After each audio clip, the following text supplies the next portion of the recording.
महत्वपूर्ण विषय है। महत्वपूर्ण विषय है क्या है?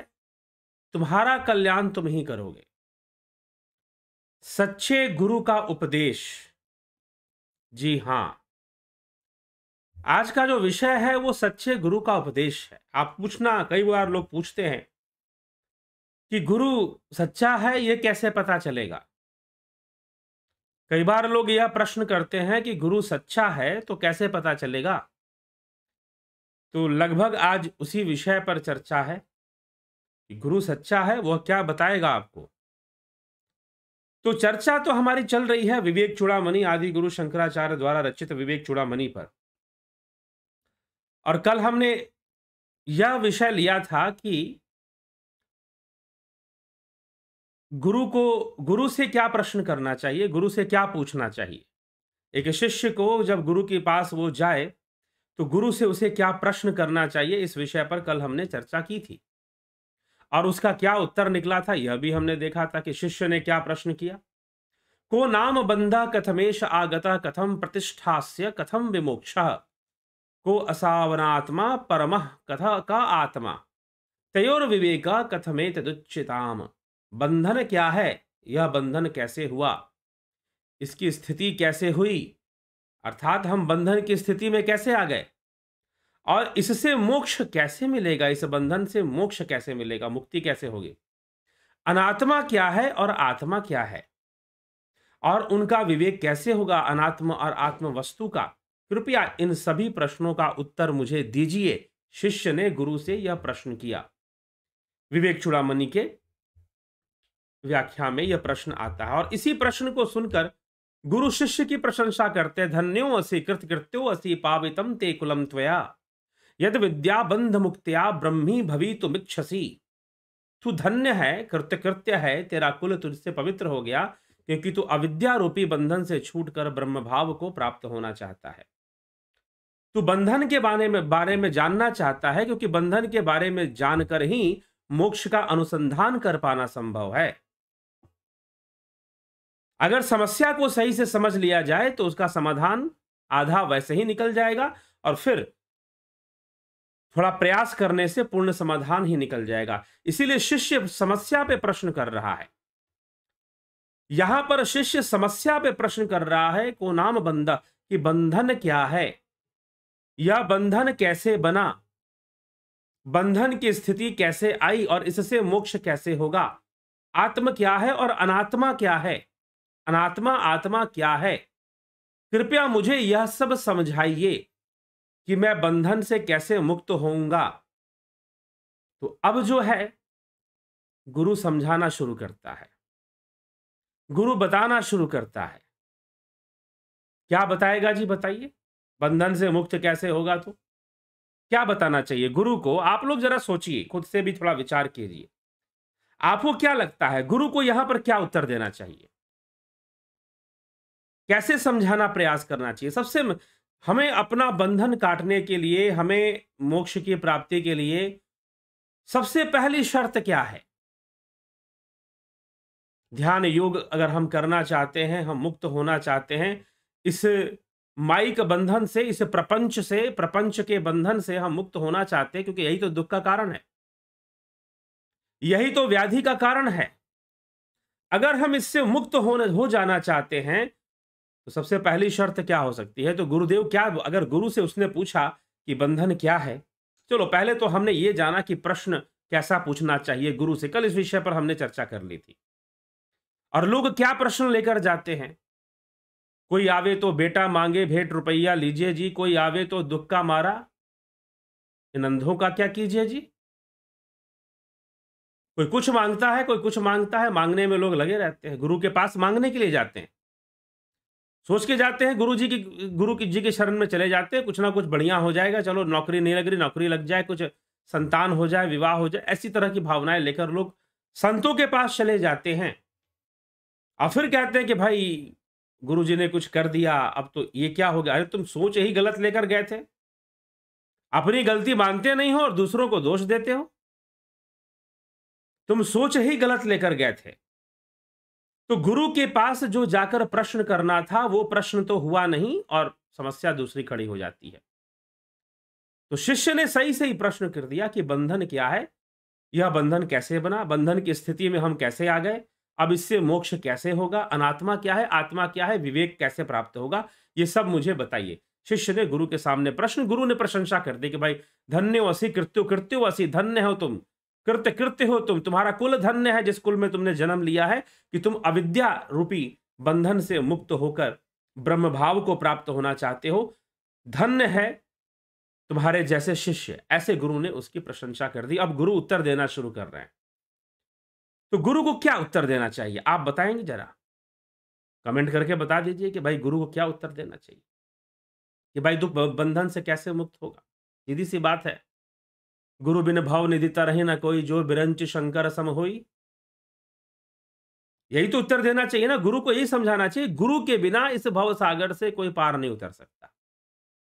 जो बिरंची, चाहे वो ब्रह्मा विष्णु और महेश के समान भी हो जाए, बिरंची शंकर यहां पर लिया गया है नाम, तो उनके समान भी हो जाए तो गुरु के बिना उसका कल्याण कैसे, यही तो समझाना चाहिए। और गुरु जी लोग यही समझाते हैं, गुरु जी लोग यही समझाते हैं। आप चले जाओ गुरु आश्रमों में चले जाओ, वहां पर यही बात समझाई जाती है कि गुरु के बिना तुम्हारा कल्याण असंभव है और तुम्हारे अपने प्रयास से कुछ नहीं होने वाला। और गुरु की इच्छा हो गई, अगर गुरु तुमसे प्रसन्न हो गया, गुरु तुम्हारी सेवा से प्रसन्न हो गया, तो चुटकी बजाते ही तुम्हारा कल्याण कर देगा, चुटकी बजाते ही तुम्हारा मोक्ष करा देगा। चुटकी बजाते ही तुमको, सुखदेव मुनि को वैकुंठ नहीं मिल रहा था, तुमको वैकुंठ मिल जाएगा चुटकी बजाते ही। यही सुनाया जाता है, यही सुनाया जाता है और यही होता है। चारों तरफ हमारे देश में जो गुरुडम का जो व्यापार है वो इसी बात पर आधारित है, इसी बात पर आधारित है कि गुरु ही तुम्हारा कल्याण करेगा। तुम गुरु पर निर्भर हो जाओ, गुरु के हाथ में अपने जीवन की बागडोर सौंप दो, अपने जीवन की नैया गुरु जी के हाथ में सौंप दो। ठीक है, तुम शांति से बैठ जाओ, सब कुछ गुरु जी कर देंगे, तुम्हें कुछ करने की आवश्यकता नहीं है। तुम तो अपना जीवन समर्पित करो, अपने पास जितना धन दौलत जितना कुछ भी है तुम सब समर्पित कर दो और गुरु जी सब कर देंगे। बस इसी एक बात पर गुरुडम का सारा व्यापार टिका हुआ है। ठीक है, यहीं पर शिष्य जो है, बुद्धिजीवी से बुद्धिजीवी शिष्य, बुद्धिजीवी से बुद्धिजीवी शिष्य अपना बुद्धि लगाना बंद कर देगा और कहेगा कि भाई गुरु जी सब कर लेंगे, गुरु के बिना क्या होना है और गुरु ही सब कर लेंगे। शास्त्र अच्छे से पढ़ना नहीं है। अगर गोस्वामी तुलसीदास जी ने यह बात लिखी तो साथ में उन्होंने और भी बहुत सारी बातें लिखी हैं गुरु के पहचान के ऊपर, लेकिन वो गुरु जी और उनके जो चेले हैं जो उनकी मार्केटिंग करते हैं वो कभी सुनाएंगे नहीं। वो तो आपको यही बताने में लगे रहेंगे कि बिना गुरु के तुम्हारा कल्याण असंभव है, असंभव है, असंभव है।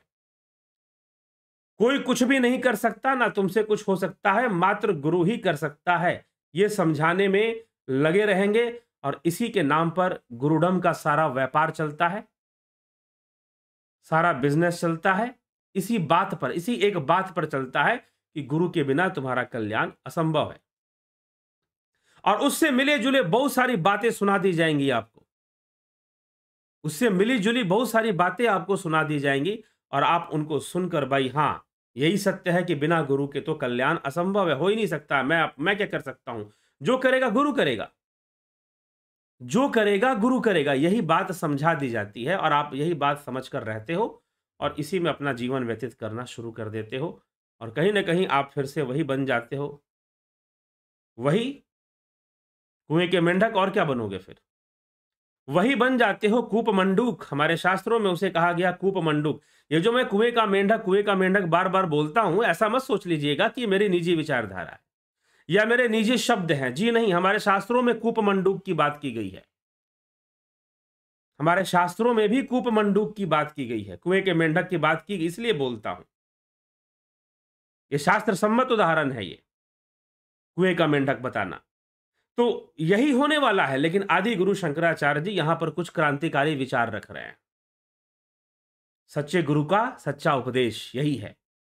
आदि गुरु शंकराचार्य यहां विवेक चूड़ामणि में क्या कह रहे हैं, तो वो कह रहे हैं कि भाई कैसे तेरे मुक्ति तुझे प्राप्त हो जाए, इसका पहली शर्त क्या है, तू बंधन से मुक्त हो जाए, इसका पहला शर्त क्या हो सकता है? तो वो कहते हैं ऋण मोचन करता रह पितु संति सुतादयः बंध मोचन करता तू स्वस्मादन्यो न कश्चन।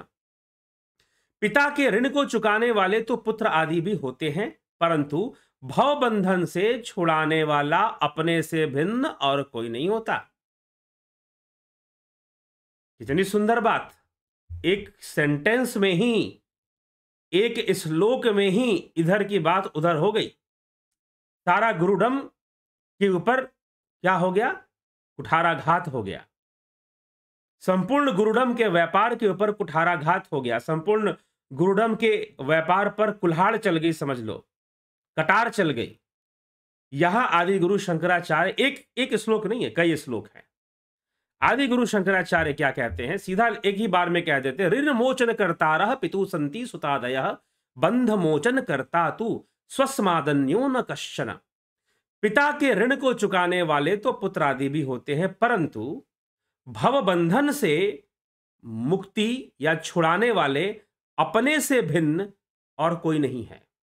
अगर तुम्हारी मुक्ति होगी तो तुम्हारे द्वारा होगी। कोई गुरुजी मुक्ति दे देंगे, कोई भगवान जी मुक्ति दे देंगे, कोई देवता मुक्ति दे देगा? जी नहीं। अगर आपकी मुक्ति होगी तो आप ही अपने आप को मुक्ति दोगे, दूसरा कोई मुक्ति नहीं देगा।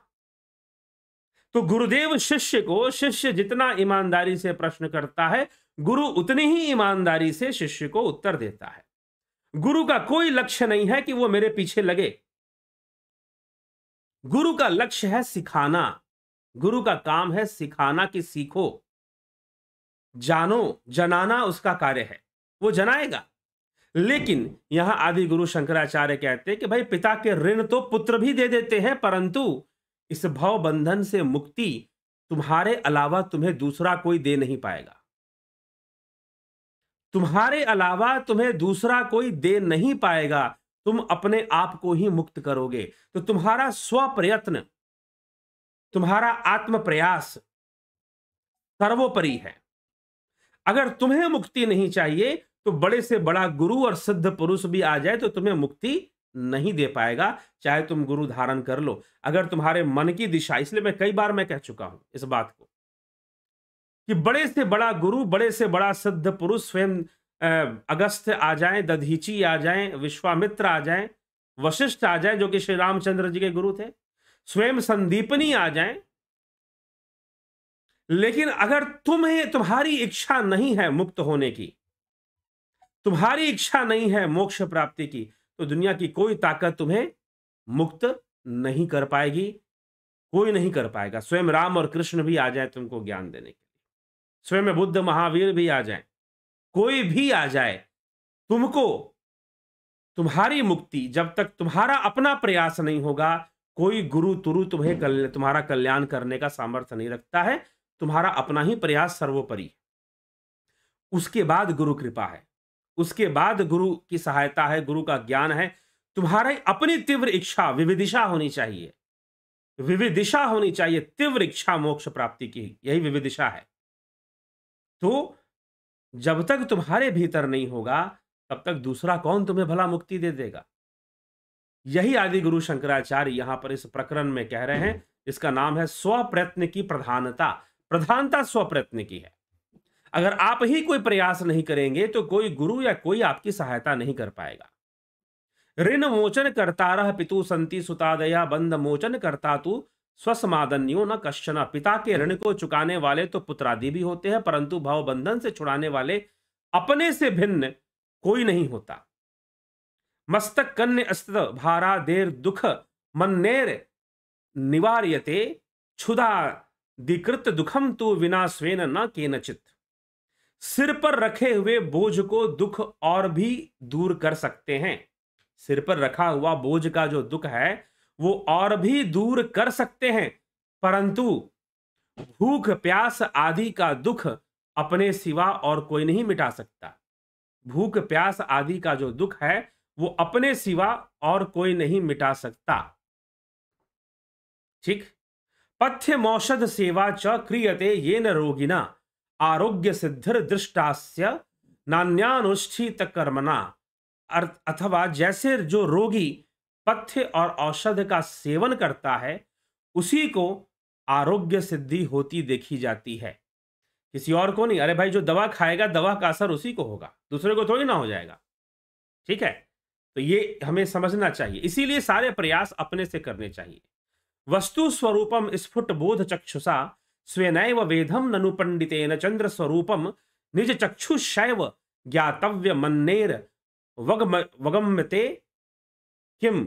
विवेकी पुरुष को वस्तु का स्वरूप भी स्वयं अपने ज्ञान नेत्रों से ही जानना चाहिए। चंद्रमा का स्वरूप अपने ही नेत्रों से देखा जाता है, दूसरे के द्वारा क्या जानना। उसी प्रकार यह बात समझ लो कि इस भव बंधन से तुम ही अपने आप को मुक्त कर सकते हो, दूसरा नहीं। अविद्या काम कर्मादि पाश बंधम विमोचितम कुह कह शंक्नु या द्विनात्मानम कल्प कोटि शतैरपि। अविद्या, कामना और कर्म आदि के जाल के बंधनों को 100 करोड़ कल्पों में भी अपने सिवा कोई दूसरा नहीं खोल सकता। अपने सिवा कोई दूसरा नहीं खोल सकता। तो सैकड़ों जन्मों के जो कर्म आदि के जो बंधन है, जो अविद्या है, जो कामना है, और इन सब का जो जाल के जो बंधन है, वो अपने सिवा कोई दूसरा नहीं खोल सकता। इसलिए भव बंधन का जो तोड़ने का जो प्रयास है, वो तुम्हें स्वयं पहले करना पड़ेगा, तभी कोई गुरु कुछ तुम्हारे लिए कर पाएगा, तभी कोई गुरु कुछ कर पाएगा। तो इसी को फिर भव बंधन आगे भी फिर कहते हैं 68वें श्लोक में, तस्मात् सर्व प्रयत्नेन तस्मात् सर्व प्रयत्नेन भवबंध विमुक्तये स्वरेव यत्नः कर्तव्यो रोगाद विव पंडितः। इसलिए रोग आदि के समान भव बंधन की निवृत्ति के लिए विद्वान को अपने संपूर्ण शक्ति लगाकर स्वयं ही प्रयत्न करना चाहिए, स्वयं ही प्रयत्न करना चाहिए। क्योंकि जब तक उसके स्वयं का कोई प्रयत्न नहीं होगा, स्वयं का कोई प्रयास नहीं होगा, तो गुरु क्या कर लेगा?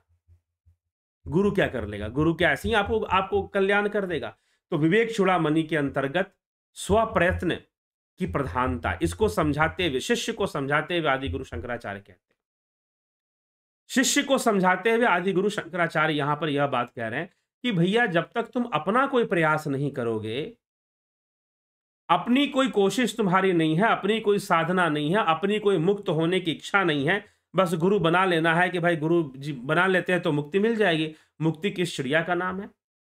ये आज तक कभी समझ में नहीं आया। बंधन क्या है? मुक्ति तब समझ में आए ना जब बंधन समझ में आए। लोग मुक्ति मुक्ति कहते हैं, भाई काशी चले जाते हैं, मोक्ष मिल जाते हैं, गुरु बना लेते हैं तो चलो मुक्ति तो होगी कम से कम। जीवन जैसा भी जिया, सुख में जिया, दुख में जिया, जैसे भी जिया। एक हमको माता जी मिली, एक गांव में बहुत पहले गए, तो आज अचानक उनका चेहरा मेरे सामने आ गया, ध्यान में आ गया। उनके पास गए तो उन्होंने कहा कि गुरु बना लिए हैं, अब जीवन कैसा भी गुजरा, थोड़ा सुख थोड़ा दुख, कम से कम मुक्ति तो मिलेगी। जिंदगी में तो बहुत कुछ कर ना पाए, गुरु बना लिए हैं कि गुरु बना लेंगे तो मुक्ति तो जरूर मिल जाएगी। कहाँ लिखा है? कोई गारंटी कार्ड है क्या कि मुक्ति मिल जाएगी? कहाँ लिखा है? मतलब तुम अपना कोई प्रयास करोगे नहीं, बस गुरु बना लिए और बस हो गया, बैठ गया, अपनी जिंदगी वैसे का वैसे ही जी रहे हैं। अनेकों लोग हैं वैसे। और गुरु जी को भी कुछ किसी बात से क्या मतलब है? गुरु जी के पंडाल में भीड़ बढ़नी चाहिए, कुएं के मेंढक आने चाहिए, गुरु जी को भी भीड़ से मतलब है। ठीक है, तो गुरु जी भी भीड़ से गुरु जी को मतलब है, और ऐसे लोग मिलने चाहिए कि जो गुरु बनाने में विश्वास करते हो। उनको पता ही नहीं कि मुक्ति क्या है, क्या नहीं है, बंधन क्या है, मुक्ति क्या है, इसका कोई ज्ञान ही नहीं है, इसकी कोई समझ ही नहीं है। इसीलिए अगर मुक्ति को समझना है, मोक्ष को समझना है, तो सर्वप्रथम बंधन को समझना चाहिए कि बंधन क्या है, बंधन किसे कहते हैं। अगर बंधन समझ में आ जाएगा तो मुक्ति भी समझ में आ जाएगी, मोक्ष भी समझ में आ जाएगा। और फिर दूर नहीं है फिर मोक्ष, फिर उसका प्रयास भी शुरू हो जाएगा, फिर वो यात्रा भी शुरू हो जाएगी। लेकिन हम ऐसा कोई प्रयास नहीं करते, ऐसी कोई कोशिश नहीं करते हैं, बैठ जाते हैं और बस गुरु की शरण में जाना है। भाई कोई गुरु, कुछ लोग जाते हैं गुरु बनाते हैं क्योंकि गुरु बनाना जरूरी है, ऐसा वो समझते हैं, एक औपचारिकता रूप में वो गुरु बनाते हैं। कुछ लोग गुरु बनाते हैं कि भाई क्योंकि उनके जीवन में उनको लगता है कुछ चमत्कार हो जाए। जैसे कि आपने पीछे सुना था कि कई गुरु जी लोग पैदा हुए थे जो कि चटनी खिलाकर भी कृपा करते थे और लोगों को बहुत प्रॉफिट में ले आते थे, चटनी खिलाकर, समोसा खिलाकर और बहुत सारे काम कर। चलिए ठीक है, अच्छी बात है, आप प्रॉफिट में आइए, प्रॉफिट में तो आना ही चाहिए। लेकिन मुक्ति क्या चीज है, मोक्ष क्या चीज है? क्या उससे बंधन दूर हो गया? क्या चटनी खिला देने से या खा लेने से या कहीं दूर यात्रा कर लेने से क्या बंधन दूर हो गया? क्या मुक्ति मिल गई? क्या यही गुरु का काम है? माया में तो फंसे ही हुए हो और फंस फंस जा रहे हो गुरु के पास जाकर। बंधन तो है और बंधन बढ़ जा रहा है गुरु के पास जाकर, फिर लाभ क्या? तो ये सब सारी चीजें हम कब समझेंगे? अगर हमें सही से समझ में आ जाए, अगर लोगों को ये सब बातें सही से समझ में आ जाए, तो हमारे देश के अंदर जो गुरुडम का जो व्यापार है वो वैसे ही डाउन होना शुरू हो जाएगा। लोगों का जीवन पहले से बेहतर होना शुरू हो जाएगा। तो ये सब बातें जब तक हम नहीं समझेंगे तब तक कैसे के? तो आदि गुरु शंकराचार्य यहां पर साफ साफ लिख रहे हैं, भाई जब तक तुम्हारा कोई प्रयास नहीं है, जब तक तुम्हारा कोई प्रयत्न नहीं है, तब तक तुम क्या कर पाओगे? कौन गुरु तुम्हारे लिए क्या कर पाएगा? कोई कुछ नहीं कर पाएगा। ठीक है, इसलिए तुम्हारा अपना जो प्रयास है वो सबसे बड़ी बात है। तो पिता का ऋण तो पुत्र चुका देगा, लेकिन इस भाव बंधन से मुक्त होने के लिए तुम्हें अपना ही प्रयास करना पड़ेगा। भोजन तुम करोगे तो तुम्हारा पेट भरेगा, औषधि तुम खाओगे तुम्हारी बीमारी दूर होगी, दूसरों की नहीं होगी। इसीलिए अगर तुम भाव बंधन तुम्हारा है ना, बंधन किसका है? तुम्हारा बंधन है, तुम बंधे हुए हो, तुम बंधन में हो, और तुम्हारा कोई प्रयास नहीं होगा तो कौन तुम्हारा कल्याण करेगा? कौन गुरु आकर तुम्हें मुक्ति दे देंगे, मोक्ष दे देंगे? ये बात विशेष रूप से आदि गुरु शंकराचार्य यहां एक श्लोक में नहीं, कई श्लोकों में समझा रहे हैं, कई श्लोकों में समझा रहे हैं। तो गुरु कृपा, कृपा शब्द का अर्थ क्या है? कर और पा, क्री धातु से बना है कृपा। कृति, प्रकृति, क्या है प्रकृति? कृति प्रकृति, क्रिया प्रतिक्रिया, इसी से तो सब बना है। सारा संपूर्ण संसार एक प्रकृति है। प्रकृति का मतलब सब कुछ तो प्रतिक्रिया के रूप में है। Everything is in the form of reaction, nothing is reality here. कुछ भी यहां पर वास्तविक नहीं है, सब कुछ एक प्रतिक्रिया के रूप में है, इसलिए यह प्रकृति है। तो यही प्रकृति है। तो प्रकृति जो है उसी को तो समझ लेना है, और बंधन को समझना ही प्रकृति को समझना है। जिस दिन बंधन समझ में आ गया, समझो उस दिन प्रकृति समझ में आ गई, और प्रकृति समझ में आ गई तो फिर पुरुष की यात्रा शुरू हो जाएगी। बंधन समझ में आ गया तो मोक्ष की यात्रा फिर शुरू हो जाए, अपने आप शुरू हो जाएगी। लेकिन जो कह रहे हैं कि मुझे मोक्ष चाहिए, मुझे मुक्ति चाहिए, लेकिन आज तक बंधन ही उन्हें समझ में नहीं आया। जब बंधन ही समझ में नहीं आया, जिस व्यक्ति को स्वतंत्रता की समझ नहीं है वो परतंत्रता की समझ भी नहीं रख सकता। जिस व्यक्ति को स्वतंत्रता की समझ नहीं है वो परतंत्रता की समझ भी नहीं रख पाएगा कि परतंत्रता किसे कहते हैं। परतंत्रता में ही अपने आप को स्वतंत्र मानना शुरू कर देगा, परतंत्रता में ही जीना शुरू कर देगा। ये समझिए, जिसको नहीं समझ में आ रहा कि परतंत्रता क्या है, वो स्वतंत्रता के लिए कभी दौड़ नहीं लगाएगा। और जिस दिन उसे पता चल गया कि मैं तो बंधन में हूं, मैं तो परतंत्र हूं, तो वो स्वतंत्रता की ओर आगे बढ़ना शुरू कर देगा, प्रयास शुरू करेगा, विद्रोह करेगा, आंदोलन करेगा, जो करे, अब जैसे करे, अपना बल लगाएगा, शारीरिक बल, बुद्धि बल सब लगाएगा अपना। ठीक है, तो ये सारी चीजें हैं यहां पर।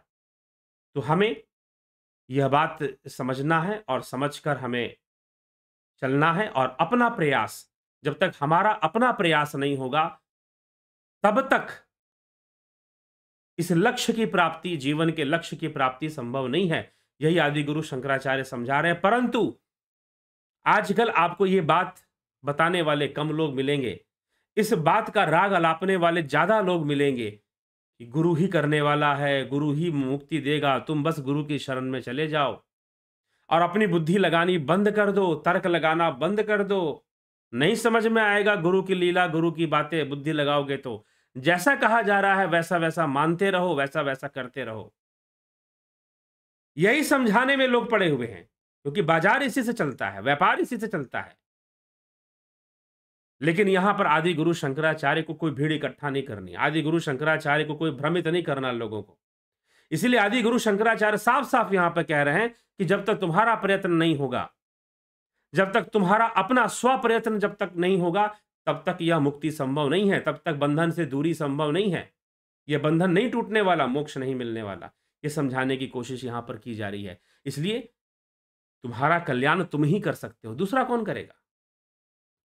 अगर तुम नहीं करोगे, हाँ दूसरे सहायक बन सकते हैं, गुरु सहायक बनता है, गुरु ज्ञानदाता बनता है, गुरु मार्ग को समझाने वाला बनता है कि इस मार्ग पर चलना कैसे है, समझना कैसे है, गुरु ये समझाता है। लेकिन हम कुछ और ही लेकर बैठ जाते हैं, हम कुछ और ही बातें शुरू कर देते हैं। तो यहां पर आदि गुरु शंकराचार्य ने बहुत ही सुंदर ढंग से अपने शिष्य को समझाया कि देखो भाई, मैं तुम्हारी सहायता तभी कर पाऊंगा जब तुम्हारा प्रयत्न ईमानदारी से होगा। जब तक तुम्हारा ही प्रयत्न नहीं होगा तो फिर गुरु क्या कर लेगा? गुरु क्या कर लेगा? बस इसी बात को समझ लीजिए। और यही आदि गुरु शंकराचार्य यहां समझाने में शिष्य को लगे हुए हैं कि ऋण मोचन करता रह पितु संति सुतादया बंध मोचन करता तू स्व स्मादन्यो न कश्चन। पिता के ऋणों को चुकाने वाला तो पुत्र भी हो सकता है, परंतु भव बंधन से छुड़ाने वाला अपने से भिन्न दूसरा कोई नहीं है। अपने से भिन्न दूसरा कोई नहीं है। अगर तुम इस भव बंधन से पार उतरना चाहते हो तो तुम ही अपने आप को पार लगाओगे, दूसरा नहीं कोई लगाएगा। ठीक है, यह बात कही गई। तस्मात् सर्व प्रयत्नेन भवबंध विमुक्तये स्वयरेव यत्नः कर्तव्यो रोगादवीव पंडित। इसलिए रोग आदि के समान भव बंधन की निवृत्ति के लिए शिष्य को अपनी संपूर्ण शक्ति लगाकर स्वयं ही प्रयत्न करना चाहिए। स्वयं ही प्रयत्न, स्वरेव यत्नः कर्तव्यो रोगादावीव पंडितै। अपनी संपूर्ण शक्ति लगाकर स्वयं ही प्रयत्न करना चाहिए, तभी जाकर गुरुदेव आपके लिए कुछ कर पाएंगे। अपना प्रयत्न होगा तो गुरु तो आपके पास दौड़ा दौड़ा स्वयं आ जाएगा, रामकृष्ण परमहंस के पास जैसे आ गए। और भी कई बातें हैं। इसका मतलब यह भी नहीं है कि आप इस इंतजार में बैठे रहो। आपको जहां से भी मिलता है ज्ञान, जहां से भी मिलती है सहायता अध्यात्म के मार्ग पर, आप उसे प्राप्त कीजिए। जो गुरु सही से दे रहे हैं, प्रदान कर रहे हैं, उनसे प्राप्त कीजिए और आगे बढ़िए ध्यान योग के मार्ग पर, अध्यात्म के मार्ग पर। नहीं तो गुरु जी कर देंगे, चुटकी बजा के कर देंगे, अंततः कर ही देंगे गुरु जी। ऐसी धारणा ना रखें। यहां पर आदि गुरु शंकराचार्य पूरी स्पष्टवादिता के साथ, स्पष्ट विचारधारा के साथ अपने अपने तथ्य को यहां पर रखते हैं। तो तुम्हारा कल्याण तुम ही कर सकते हो और यह कोई सच्चा गुरु ही समझाएगा। और आदि गुरु शंकराचार्य सच्चे गुरु का यह सच्चा उपदेश है। नहीं तो सारे गुरु ये समझाने में लगे हुए हैं कि अपना जीवन मुझे समर्पित कर दो, मेरे ऊपर निर्भर हो जाओ तो मैं तुम्हारा कल्याण कर दूंगा। सारे गुरु अपने शिष्यों को समझाने में ये लगे हुए हैं कि तुम अपना जीवन पूर्णतः मुझे समर्पित कर दो और मेरे ऊपर निर्भर हो जाओ तो मैं तुम्हारा कल्याण कर दूंगा। ये समझाने में लगे हुए हैं सारे गुरु। और यहां पर आदि गुरु शंकराचार्य पहली बात अपने शिष्य को समझाते हैं कि जी नहीं, तुम्हारा जब तक कोई प्रयत्न नहीं होगा तो तुम्हारी मुक्ति संभव नहीं है। अपना प्रयत्न करो।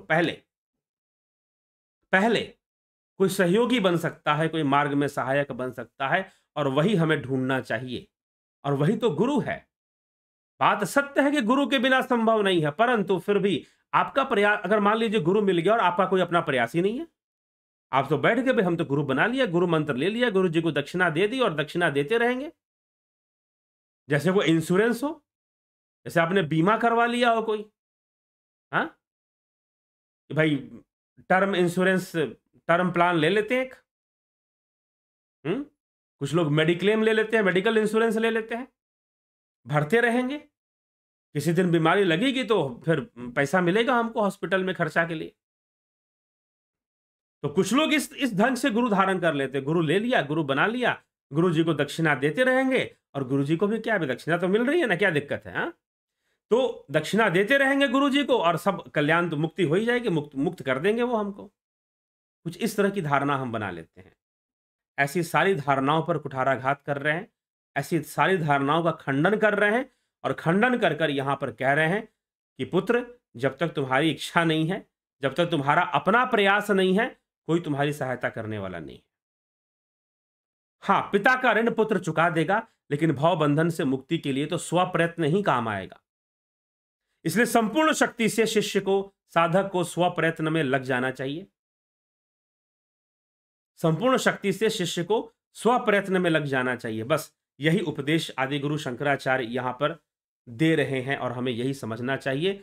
और जिज्ञासुओं, इसीलिए हमारा अपना प्रयास, ध्यान योग करिए। इसीलिए ऑनलाइन यह ध्यान योग का कोर्स चल रहा है, ताकि लोगों को एक मार्ग मिल सके। जो लोग अध्यात्म के मार्ग पर, शांति के मार्ग पर चलना चाहते हैं, बंधन मुक्त होना चाहते हैं, 50 बंधनों से, जिनको समझ में आ रहा है कि संसार एक भयावह बंधन है, जिनको समझ में आ रहा है, समझ में आना शुरू हो जाता है। जवानी में नहीं तो कुछ समय बीतने के बाद समझ में आने लगेगा। क्यों चिंता करते हैं? प्रकृति अनेकों खेल खेलती है, वो समझा देती है, तो समझना जरूरी है। तो जब समझ में आ जाएगा तो वो बंधन तो होने चाहते हैं, तो ध्यान योग वह मार्ग है। इसीलिए ये ऑनलाइन कोर्स चलाया जाता है। अब कई लोग मुझे कहते हैं कि भाई हम तो आपके शिष्य हैं, ठीक है, आप ध्यान योग करिए, ध्यान योग करिए। लेकिन यहां पर जो आदि गुरु शंकराचार्य कह रहे हैं, मेरा भी मत यही है कि जब तक आपका प्रयत्न नहीं है, कोई गुरु कल्याण नहीं कर सकता। चाहे आप किसी को गुरु बना लो या मुझे गुरु जी कहते रहो, ठीक है, जब तक आपका अपना प्रयास नहीं है, अपना प्रयत्न नहीं है, कोई आपका कल्याण नहीं कर सकता। स्वयं राम और कृष्ण भी आ जाए तो वो भी ना कर पाए, ठीक है। तो यह सब जो है, हमें विचार करना चाहिए, समझना चाहिए, समझ के चलना चाहिए और भ्रमित नहीं होना चाहिए, भ्रमों से बचना चाहिए। तो चलिए आगे चलेंगे। अब आगे विचार करते हैं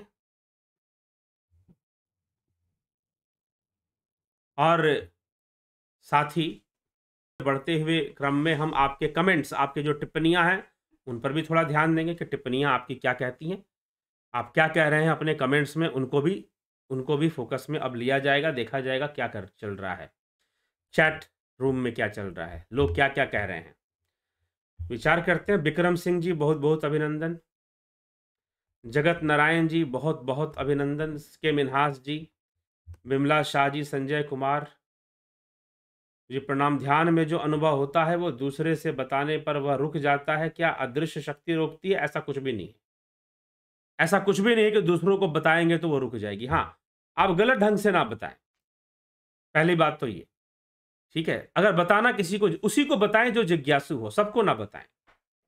जो वास्तव में कुछ जानना और समझना चाहता है, अनायास ही ना बताएं, बस इतना मैं कहूंगा। उसका एक सम्मान है, उसका एक सम्मान है, तो अनायास ही आप ना बताएं, इसका ध्यान रखें। बाकी ध्यान में जो अनुभव होता है वो दूसरे से बताने पर रुक जाएगा, ऐसा कुछ भी नहीं है, ठीक। संदीप बरक जी, संजय कुमार जी, गुरु मैं शरीर से 2 बार बाहर हो चुका हूं, पर बहुत प्रयास पर भी अब नहीं हो पा रहा हूं, कारण बताने की। ठीक है, हो जाता है, कई बार ऐसी घटनाएं घट जाती हैं जहां पर व्यक्ति को शरीर से बाहर होने की अनुभूतियां हो जाती हैं, अनुभूतियां हो जाती हैं, ठीक है। तो इसीलिए इस पर बहुत ज़्यादा इसके पीछे पड़ने की जरूरत नहीं है। ध्यान योग, मैं यही कहूँगा संजय कुमार जी, आप ध्यान योग का कोर्स कीजिए, सूक्ष्म शरीर का ज्ञान होगा और सूक्ष्म शरीर कैसे शरीर से अलग भी हो सकता है, इसका विज्ञान समझ में आएगा। और जब समझ में आ जाएगा तो अपनी इच्छा से भी हो पाएंगे फिर। विक्रम सिंह और गौरव की तरफ से कोटि कोटि प्रणाम, अभिनंदन है गौरव जी, बहुत बहुत। भूप सिंह खीचर जी, राजू पाल जी, उषा श्रीवास्तव जी, विंदेश्वरी मिश्रा जी, रूपलाल विश्वकर्मा, ज्ञावली शर्मा जी।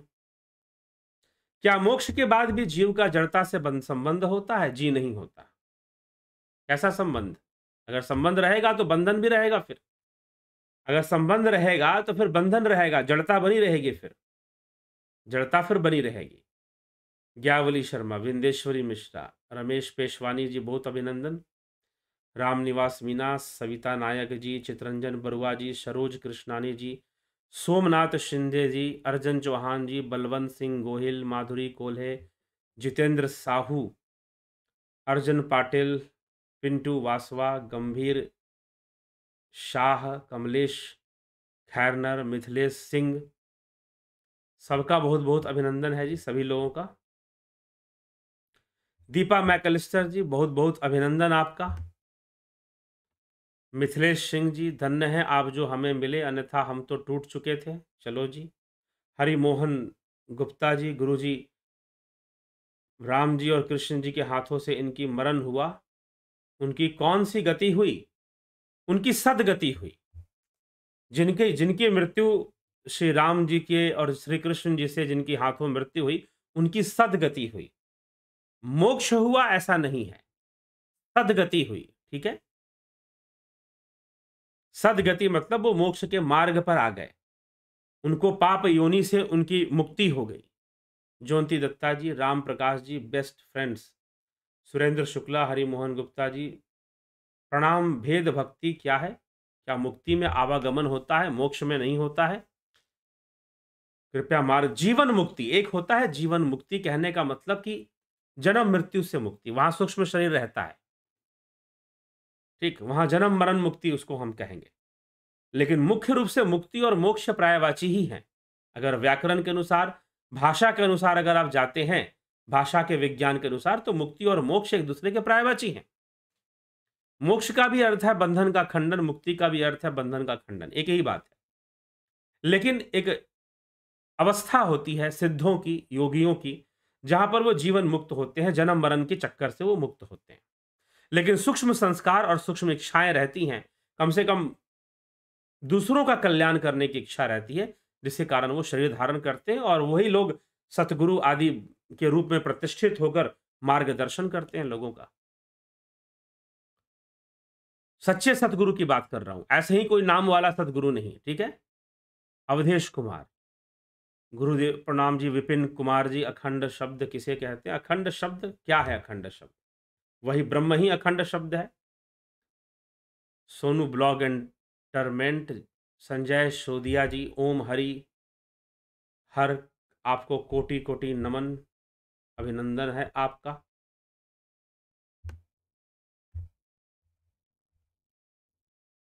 ठीक, the real facts, Vindeshwari Mishra ji, बहुत अभिनंदन। Mumukshu, jiva does every bad work because he is trapped in maya, then why did Ishwar create such maya? Ishwar did not create this maya, but maya is the vivarta, is the manifestation of Brahman. It is the manifestation of Brahman. मतलब कि यह ब्रह्म का विवर्त है, ना कि ब्रह्म ने इसे बनाया है। जैसे समुद्र है और समुद्र की लहरें हैं, तो लहरें समुद्र की ही एक अभिव्यक्ति है, ना कि समुद्र ने उसे बनाया है, ना कि क्रिएट किया है। लेकिन विशेष परिस्थिति में, क्योंकि वास्तव में हम इंद्रियों के वशीभूत हैं, इसीलिए माया है। अगर हम आगे, अभी विषय आएगा, अभी आत्मज्ञान का विषय आएगा, इंद्रिय निग्रह का विषय आएगा, जस्ट कल और परसों में ही आएगा, उसमें ये टॉपिक और स्पष्ट हो जाएगा कि हम माया में ट्रैप्ड हैं कि नहीं हैं। वास्तव में जब तक हम इंद्रिय प्रपंच में लगे हुए हैं, जब तक हम इस दृश्य प्रपंच में लगे हुए हैं, तब तक माया है। यहां से अपना ध्यान हटाओ और समाधि में लगाओ, ध्यान योग में मन को स्थित करो, सारी माया खत्म, फिर अंतर्मुखी हो जाओ। ठीक है, ये चीज है। तो इसीलिए उसने माया बनाई है, ऐसा कुछ नहीं है। यह इंद्रिय जगत में फंसे रहना ही माया है, सेंसुअल वर्ल्ड में फंसे रहना। आगे इस पर बृहद चर्चा होने वाली है, क्योंकि विवेक चूड़ामणि पर इसके ऊपर बृहद चर्चा है। ऋतुराज जी, नालंदा से,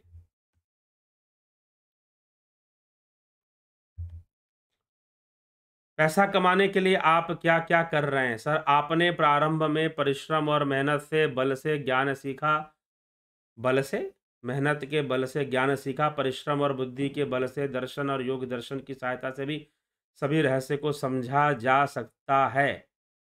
नहीं रख पाए? क्या नहीं रख पाए? आप रख दीजिए ऋतुराज जी, आप कुछ रखिए भाई, ज्ञान दीजिए हमें। ठीक है, मैं तो एक प्रयास कर रहा हूं।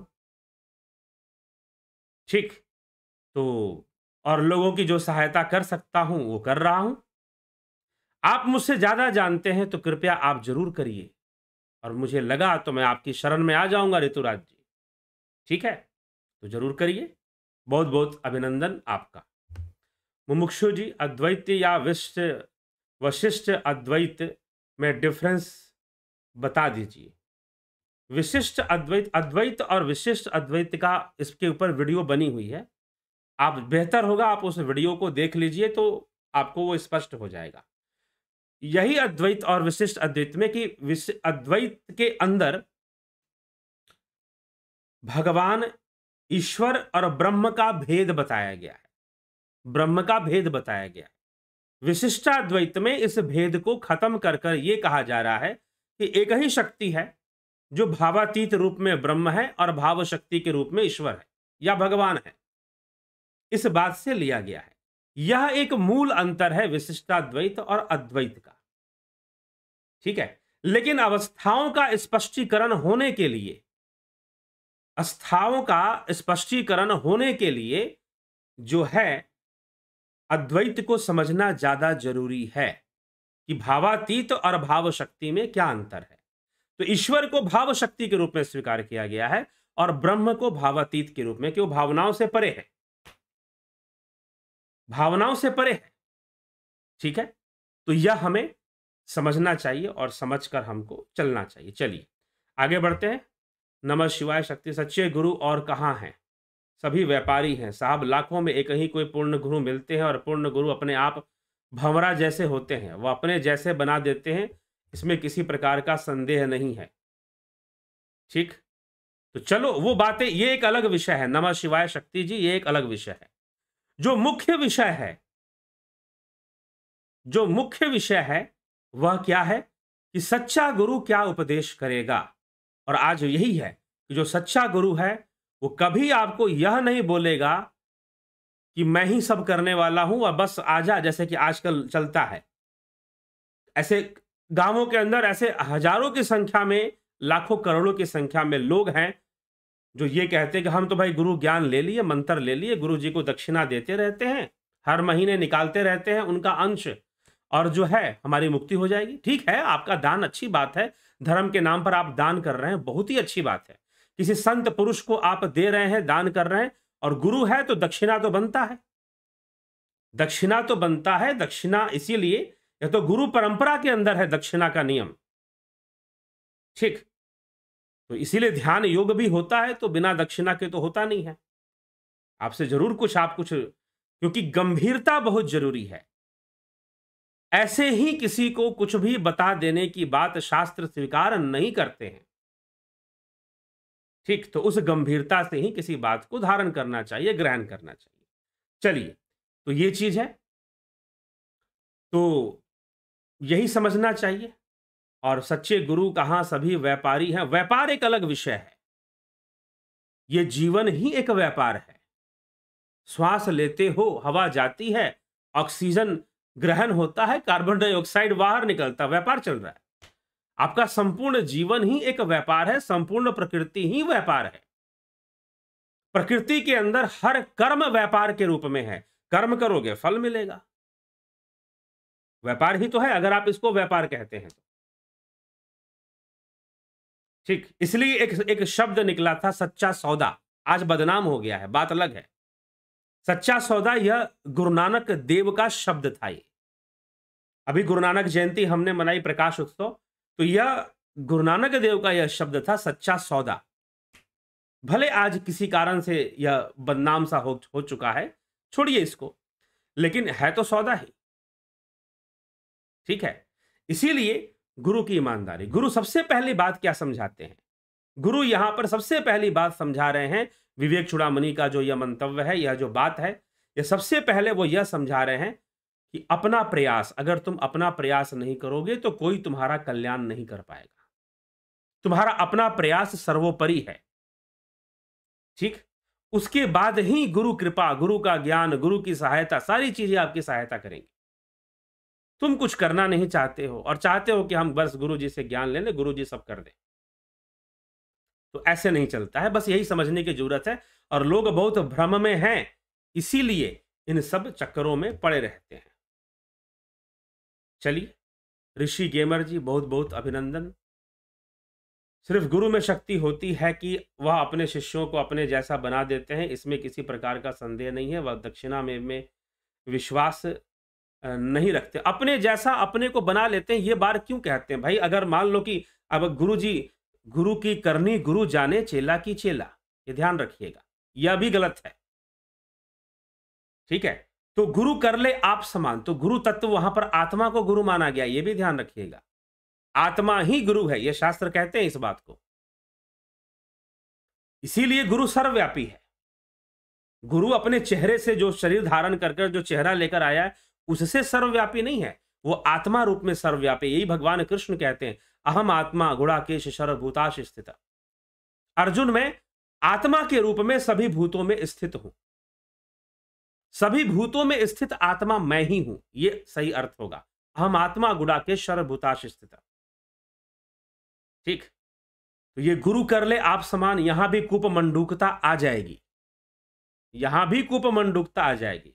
वह दक्षिणा में विश्वास नहीं करते, ये आपका मंतव्य है, ये आपकी अपनी निजी विचारधारा है। ठीक है, और यहां तक कि भाई अगर हम इतिहास उठाकर देखें तो यहां पर तो साफ, आदि गुरु शंकराचार्य तो साफ कह रहे हैं भाई, जब तक जिज्ञासु ना हो पकड़ पकड़ के ज्ञान मत दो। भीड़ बढ़ाने के लिए पकड़ पकड़ के ज्ञान देते रहो, पकड़ पकड़ के आओ बेटा तू चेला बन, जल्दी बन। जानते हैं लोग कि भाई कुएं के मेंढक बनने वाले हजारों तैयार हैं, लाओ बुलाओ इनको, कुएं का मेंढक बनाओ, कुएं का मेंढक बनाओ ना, दक्षिणा मतलब बाद में तो अपने आप सारी प्रॉपर्टी हमारे पास रख के जाएंगे। ये आश्रमों की कहानी है, नमः शिवाय शक्ति चाहे जो भी आपका नाम हो, ये आश्रमों की सच्चाई है कि पहले साइकोलॉजिकली इनको गुलाम बनाओ, अपनी प्रॉपर्टी सारी रखकर जाएंगे आश्रम के अंदर।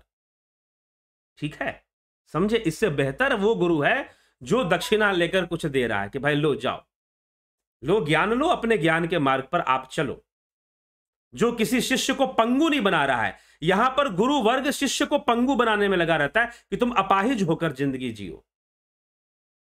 गुरु करेगा, तुम क्या करोगे? जो करेगा गुरु करेगा। ठीक है, गुरु की सत्ता होती है, गुरु की शक्ति होती है, बात सत्य है, लेकिन शास्त्र यह भी कह देते हैं जब तक तुम्हारा अपना प्रयास नहीं है कोई गुरु कुछ नहीं कर सकता तुम्हारे लिए। ठीक है, समझिए इस विषय को। श्री कृष्ण ने गीता में कहा है, सभी धर्मों को छोड़कर मेरी शरण में आ जाओ, मैं तुमको सभी पापों से।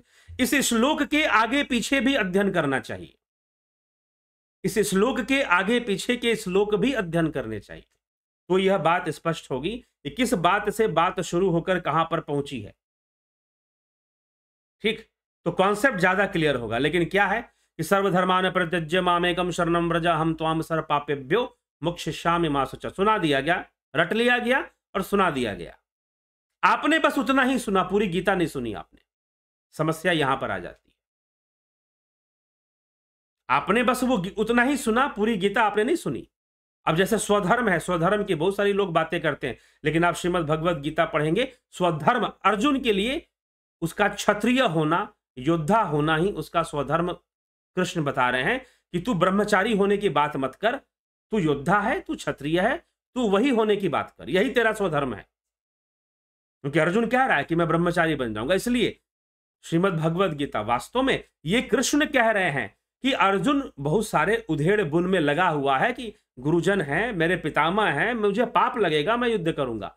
तो श्री कृष्ण अपने ऊपर सारे पापों को लेते हुए कहते कि मेरी शरण में आ जा, मैं सब, तू अगर तुझे डर है कि पाप लगेगा तो मैं तुझे कहता हूं ना, तो युद्ध कर, उन पापों को मैं अपने ऊपर ले लूंगा, मैं तुझे मुक्त कर दूंगा।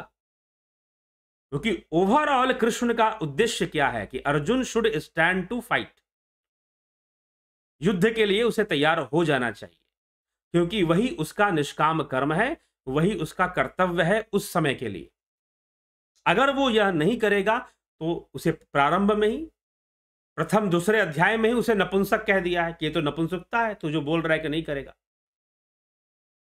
ठीक, तो गीता का पूरा परिवेश भी समझिए, गीता किस अवस्था में कब समझाई जा रही है, और युद्ध के बीच में नहीं सुना। कुछ लोग यहां पर ऐसे, एक महात्मा जी मुझे मिले जो कह रहे थे कि युद्ध के बीच में सुनाई। जी नहीं, युद्ध के बीच में नहीं सुनाई थी, युद्ध के प्रारंभ में सुनाई थी, युद्ध शुरू होने के पहले सुनाई थी। शुरू होने जा रहा था और अर्जुन को मोह हो गया। ठीक है, उस समय भगवान कृष्ण ने गीता वाची थी, ना कि युद्ध के बीच में सुनाई थी। तो हमने एक प्रतिष्ठित महात्मा जी के प्रवचन में ऐसा सुन लिया, इसलिए मैं नाम नहीं लूंगा उनका, क्योंकि वो कह रहे थे कि युद्ध के बीच में सुनाई। युद्ध के बीच में नहीं सुनाई। हाँ, ये कह सकते हैं युद्ध भूमि के बीच में सुनाई, युद्ध भूमि के बीच में सुनाई, ना कि युद्ध के बीच में सुनाई। युद्ध के प्रारंभ में सुनाई थी, यह भी है।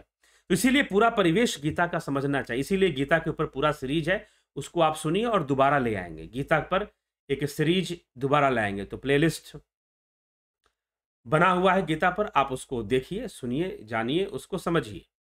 ठीक, तो जब तक गीता का पूरा लोग गीता का अर्थ परिवेश छोड़कर निकालते हैं, और जब छोड़कर निकालते हैं तो ऐसा लगता है कि गीता जो है वह एकदम जो है हमें ऐसा उपदेश दे रहा हो कि भाई जो है एकदम शांत हो जाओ, ब्रह्मचारी जीवन जियो, सन्यासी जीवन जियो। ठीक है, कुछ ऐसा समझाने में लग जाते हैं लोग, जबकि कृष्ण ऐसा नहीं कह रहे हैं। कृष्ण तो यह कह रहे हैं कि भाई सन्यासी कौन है, योगी कौन? अनाश्रित कर्म फलम कार्यम कर्म करोति यह स सन्यासी च योगी। वो सन्यासी है, वो योगी है जो अनाश्रित होकर, कर्म फल के ऊपर अनाश्रित होकर करने योग्य सभी कर्तव्यों को कर रहा है, वही सन्यासी है, वही योगी। ये समझाने में लगे और हम समझ कुछ और जाते हैं, क्योंकि हमारा अपना अनुसंधान नहीं होता, हमारा निजी अनुसंधान कुछ है नहीं। हमें तो कहीं से लेना है कि हाँ भाई दूसरे गुरुजी क्या व्याख्या करते हैं, वो क्या समझाते हैं। तो थोड़ा सा अपना भी वो करना चाहिए, सुनना चाहिए, दूसरों को पढ़ना चाहिए, अच्छी बात है, लेकिन अपना भी अनुसंधान कर लेना चाहिए कि वास्तव में गीता का पूरा माहौल क्या है, परिवेश क्या है, और उसे सुनाया, बताया क्या जा रहा है, समझाया क्या जा रहा है। ठीक है, चलिए। स्मिता सावंत जी, बहुत अभिनंदन। दो गुरु के चक्र में साधक की गति क्या होती है, और गुरुओं के भी नेगेटिव एनर्जी किसी पे लाद देते हैं। दो गुरु के चक्र में, यहां दो क्या 10 गुरु बना लो, 24 गुरु बना लो, क्या दिक्कत है? अगर आपको ज्ञान होता है तो, अगर आपको ज्ञान होता है तो 24 गुरु बनाओ ना। दत्तात्रेय जी ने बनाया, बताया कि जो ज्ञान का स्रोत बन रहा है वो गुरु है। इसलिए दत्तात्रेय जी के 24 गुरुओं का भी वर्णन आ जाता है। दो गुरु, अभी पीछे हमने शिव महापुराण से चर्चा की थी, अगर 1 वर्ष तक किसी गुरु के पास रहने पर भी आत्म अनुभूति नहीं प्राप्त होती, तत्व बोध नहीं प्राप्त होता, उस गुरु को छोड़िए और दूसरे गुरु की शरण में जानिए। ठीक, तो दो गुरु के चक्र में साधक की क्या गति होगी? अगर दूसरा, अब अर्जुन था, अर्जुन के गुरु द्रोणाचार्य पहले से थे, कृपाचार्य भी थे।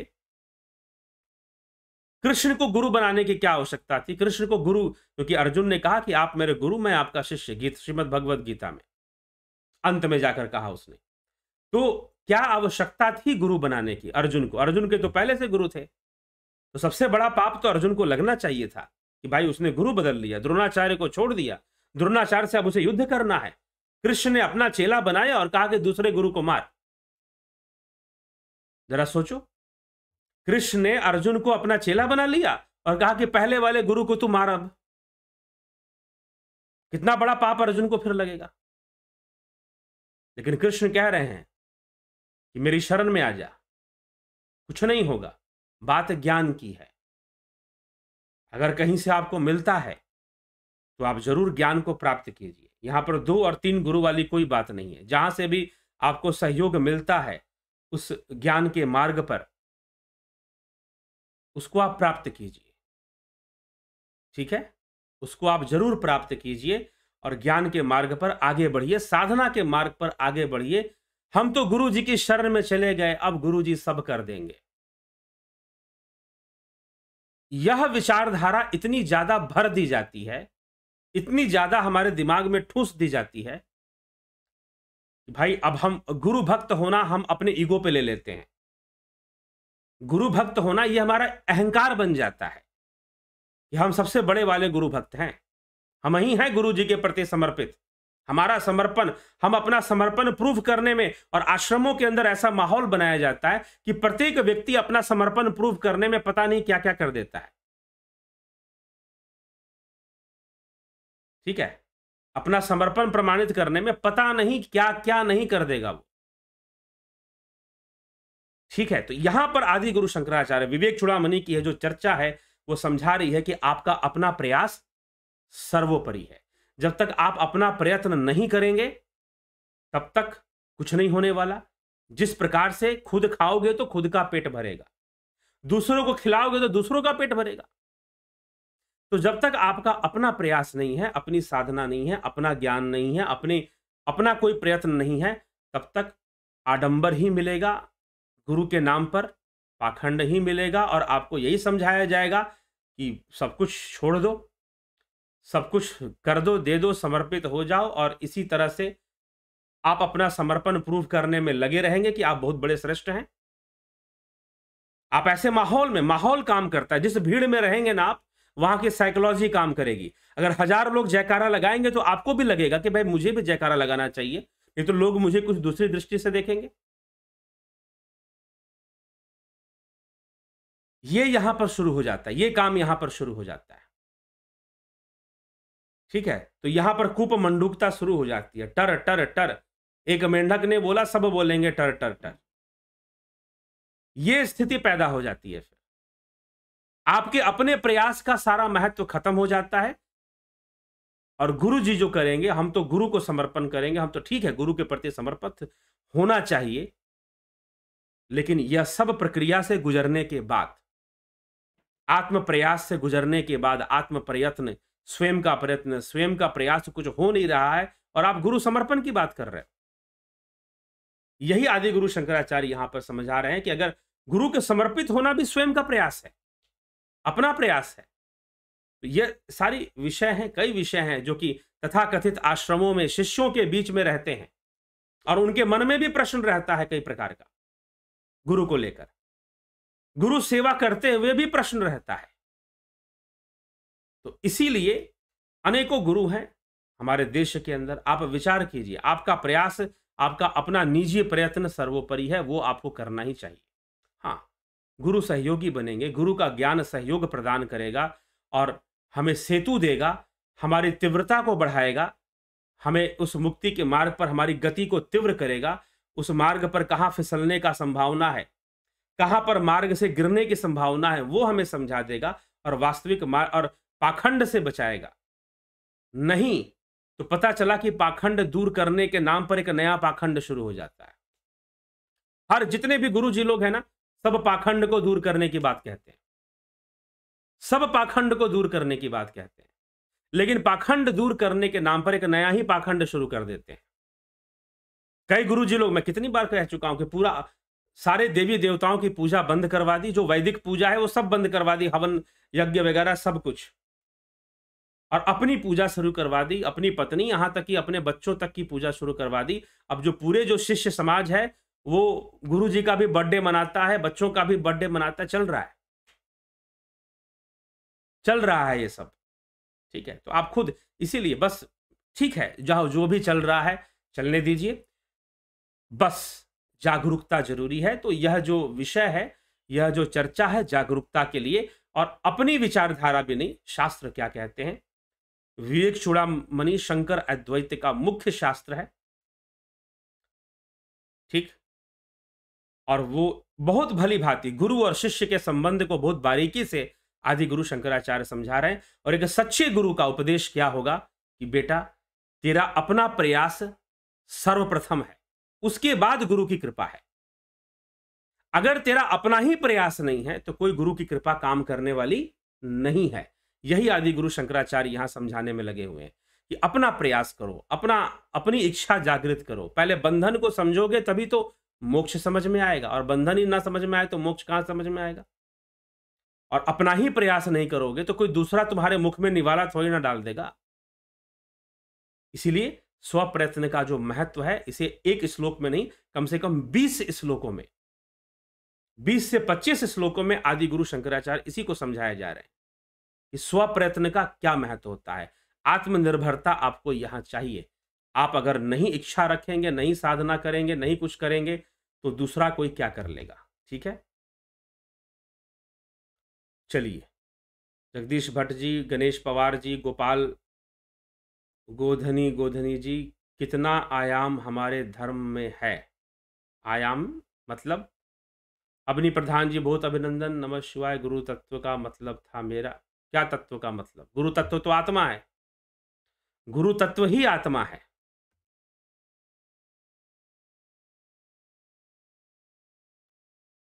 स्वयं भी मुक्ति का प्रयास करिए ब्रह्म साक्षात्कार के लिए। मुझे अच्छा लगता है कि आप योग से सभी को जोड़ रहे हैं, बहुत अच्छा। अरे हाँ, तो अपना प्रयास कर ही रहे हैं भाई, अपना प्रयास कर ही रहे हैं, लेकिन समाज की दुर्दशा खुद झेला है, ऐसी बात नहीं है, इस पाखंड को खुद झेला है, तब जाकर ये बातें बता रहे हैं।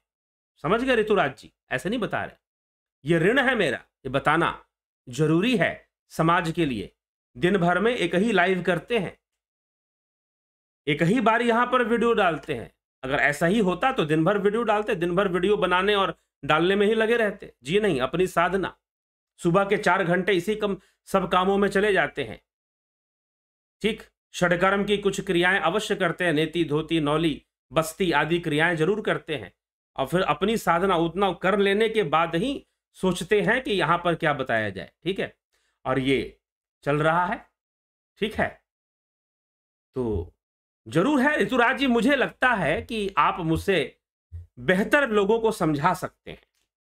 आपकी कमेंट बहुत ही प्यारे और बहुत अच्छे हैं और बेहतर समझा सकते हैं, आप जरूर प्रयास कीजिए। ठीक है, जगदीश भट्ट जी, बहुत अभिनंदन।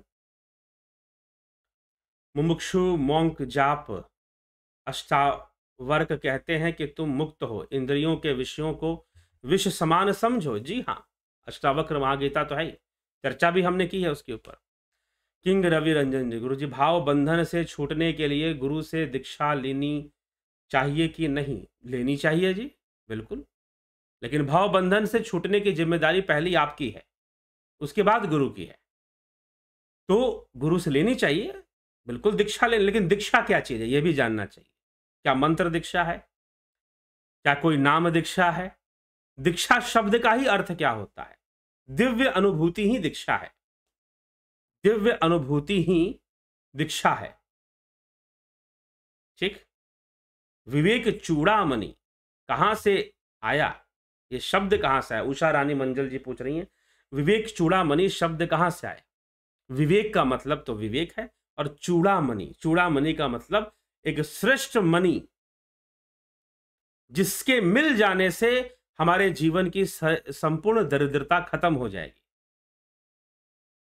तो अगर इस ग्रंथ को हम पढ़ लेते हैं तो विवेक चूड़ामणि अर्थात विवेक की दरिद्रता खत्म हो जाएगी।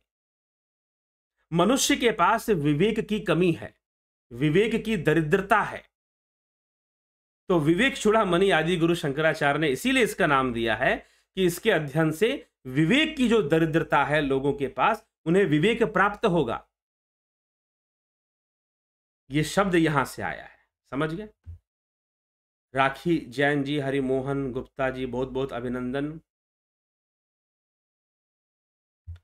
मुझे ध्यान के वक्त झटके लगते हैं और कभी कभी बॉडी सुन्न हो जाती है।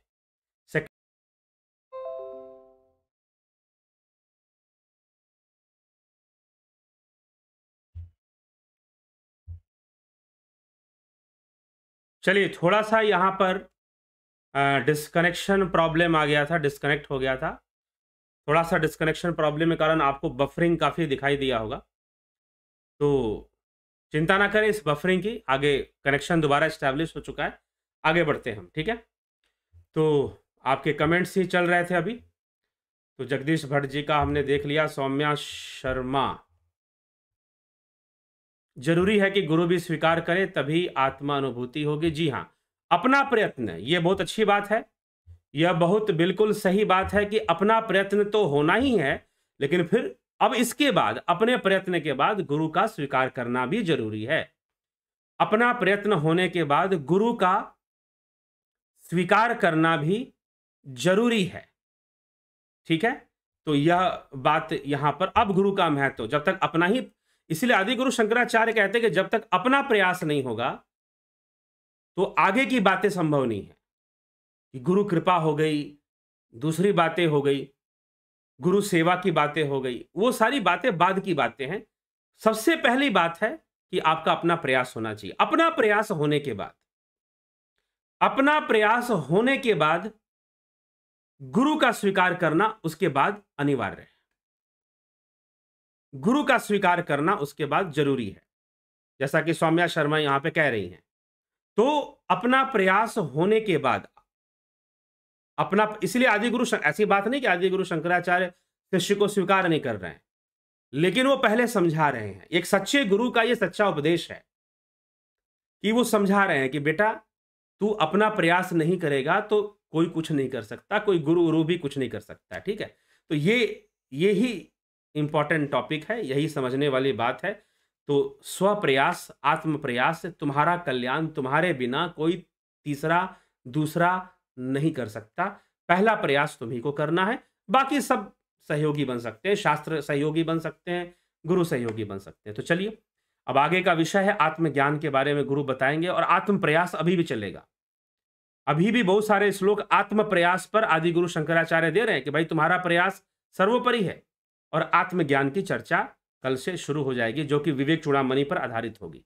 ठीक है, इसी के साथ विराम देते हैं। बहुत बहुत आभार आप सभी का।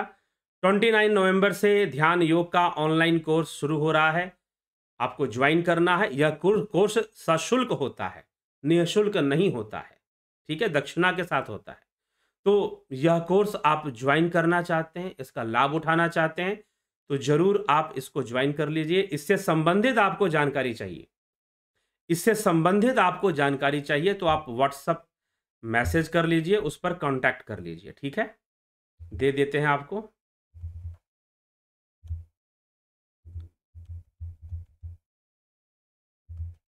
इस नंबर पर आप व्हाट्सएप करके डिटेल्स ले सकते हैं, और कि कोर्स कैसे ज्वाइन करना है आप ज्वाइन कर सकते हैं, और इसका पूरा पूरा लाभ उठा सकते हैं। ठीक, तो नंबर मैंने दे दिया है, तो इसी पर आप ज्वाइन कर जरूर इसका लाभ उठाने का पूरा पूरा प्रयास करें। ठीक, तो चलिए इसी के साथ विराम देते हैं विचारों को, और कल फिर 9 बजे एक लाइव सेशन एक नए टॉपिक के साथ आपके सामने आएंगे और चर्चा करेंगे। बहुत बहुत आभार आप सभी का।